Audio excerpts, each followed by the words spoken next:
Hello YouTube friends, in today's video I'm going to be giving you basic information about polar coordinates, and I'm also going to show you a couple of graphs that you can make using polar coordinates. Now let me start off by telling you the difference between ordinary Cartesian coordinates and polar coordinates. With ordinary Cartesian coordinates you use x and y. But with polar coordinates, you use radius and theta, whereby theta is this angle over here, and radius is the length from the origin of your axes to the point P which you want to describe. So what you're going to have, as shown in this diagram, is origin to the point P is equal to r. The origin is going to be called the pole, and your polar coordinates are going to be radius and theta.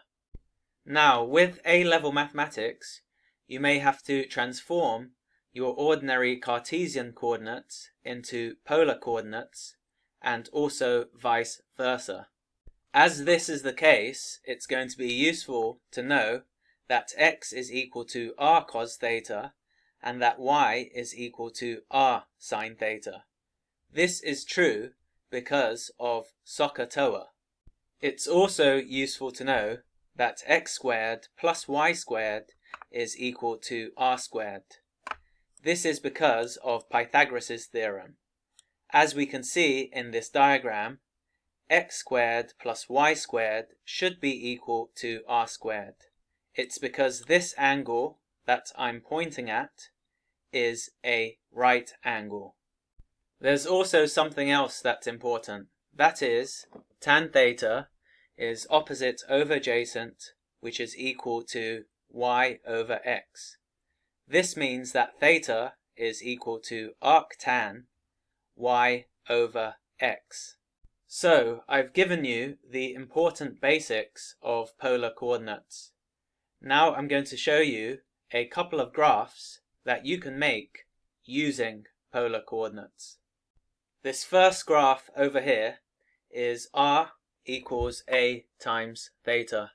It's a spiral, and theta is greater or equal to 0 and less than or equal to 12 pi. Okay, so with this formula over here, what you get is this spiral graph. Now look what happens when I change a and let it fluctuate from -10 to 10.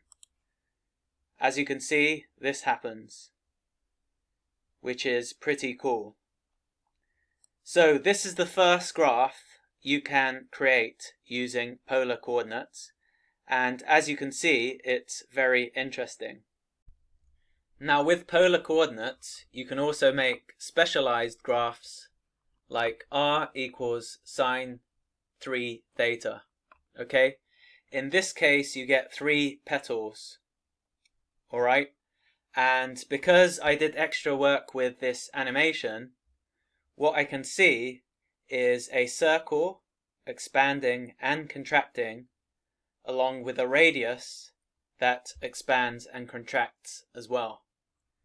So, if you get good with polar coordinates, you can create animations on Desmos just like this.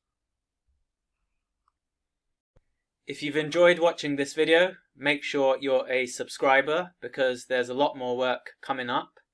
Also, if you want mathematics proofs on Instagram, proofs related to A-level mathematics, then follow mathematics.proofs. Okay? That's all from me for today, and I'll see you around.